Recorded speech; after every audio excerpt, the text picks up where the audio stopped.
Assalamualaikum. Video kedua saya ingin menjelaskan memantapkan kembali materi tentang pemanasan global. Saya khususkan pada efek rumah kaca ya.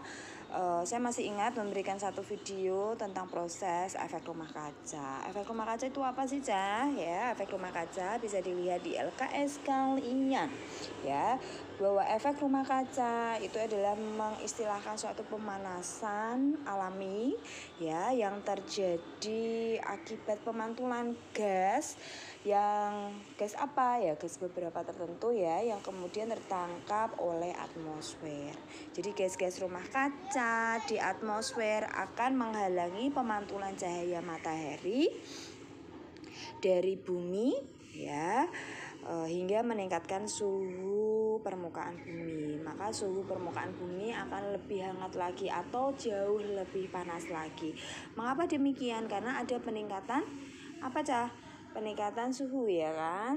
Nah, efek rumah kaca dapat menjadi masalah terbesar ya secara lingkungan secara global karena dapat meningkatkan kenaikan karbon dioksida semakin meningkat sehingga bumi akan terasa panas atau jauh lebih hangat gitu ya.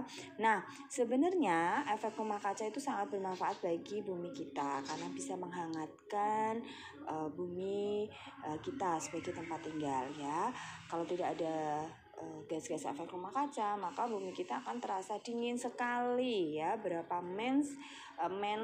derajat, kurang lebih 18 derajat kalau tidak ada gas efek rumah kaca. Namun karena ada kegiatan-kegiatan atau aktivitas manusia yang meningkatkan gas-gas efek rumah kaca yang ada di bumi dan di atmosfer sehingga gasnya terlalu banyak mengendap di atmosfer sehingga terjadi pemanasan global gitu ya. Nah, di sini ada beberapa gas yang rumah kaca yang harus kamu ingat ya, karbon dioksida. Jadi karbon dioksida sebenarnya itu penting dalam kehidupan ya. Untuk apa, Cah? Karbon dioksida itu penting bagi tumbuhan atau hewan?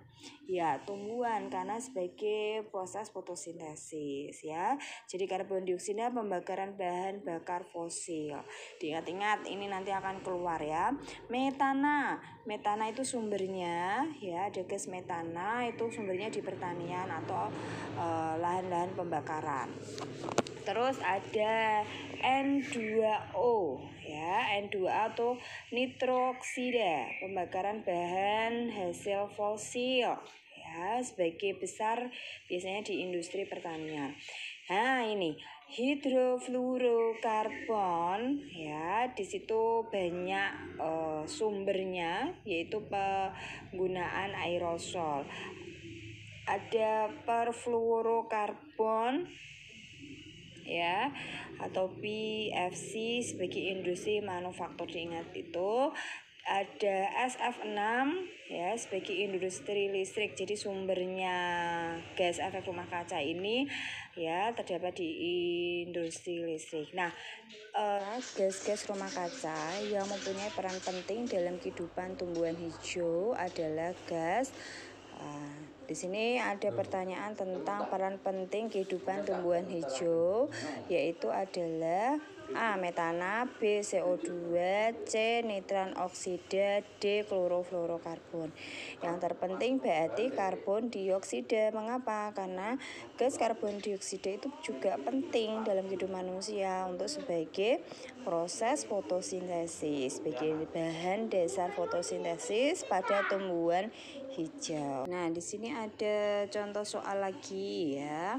Perhatikan nomor 20, ada gas CFC. Itu gas yang sangat berbahaya bagi lapisan ozon karena dapat meningkatkan penipisan lapisan ozon ya. Jadi alat yang mengeluarkan gas CFC pada saat digunakan ditujukan oleh nomor, masih ingat ya dari penjelasan Butia pada waktu itu bahwa ada alat-alat yang mengeluarkan gas CFC yang dapat berbahaya bagi lapisan ozon. Ada hairspray ya kan, ada parfum, ada kulkas dan AC. Berarti jawabannya yang betul apa, Cah? 1 dan 4.